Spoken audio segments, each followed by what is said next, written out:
আমি এদেশে এখন আর নিরাপদ বোধ করি না। আমি বিশ্বাস করি আমার মতোই যারা সাধারণ নাগরিক তারাও যার যার জায়গা থেকে নিরাপদ বোধ করে না। বাংলাদেশের 17 কোটি মানুষ একদিকে, আর কিছু সুবিধাভোগী সরকারের কিছু লেজুর বৃত্তি করা মানুষ একদিকে। ডক্টর ইউনূসের সময় দেশের কেউ ভালো নেই, কেউ নিরাপদে নেই। এর চেয়ে শেখ হাসিনার আমলে আমরা ভালো ছিলাম, শান্তিতে ছিলাম। আগামীকাল ছাত্রলীগের সাথে আমিও আন্দোলনে নামব।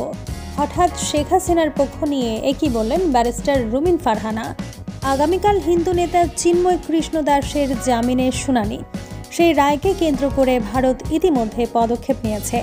জানা যায় ৩৫,০০০ ভারতীয় সেনা সীমান্তে বর্তমানে অবস্থান করছে। এদিকে সেই সুযোগটা কাজে লাগাতে আগামীকাল আন্দোলনের ডাক দিয়েছে ছাত্রলীগ, যার সমর্থন দিয়েছে বিএনপি নেত্রী ব্যারিস্টার রুমিন ফারহানা। তিনি বলেন, দেশের যা অবস্থা তাতে মনে হয় শেখ হাসিনার আমলেই ভালো ছিলাম। তখন জীবনের নিরাপত্তা ছিল, আর এখন আমার নিজের জীবনেরও নিরাপত্তা নেই। সাধারণ মানুষের কথা তো বাদই দিলাম। ডক্টর ইউনূস শান্তির বদলে অশান্তি ডেকে এনেছে। আমি আগামীকাল ছাত্রলীগের মিছিলে যাব তাদের সমর্থন দিতে, কারণ দেশের বিশৃঙ্খলা একমাত্র শেখ হাসিনাই কমাতে পারে। তিনি জানেন কিভাবে দেশ চালাতে হয়।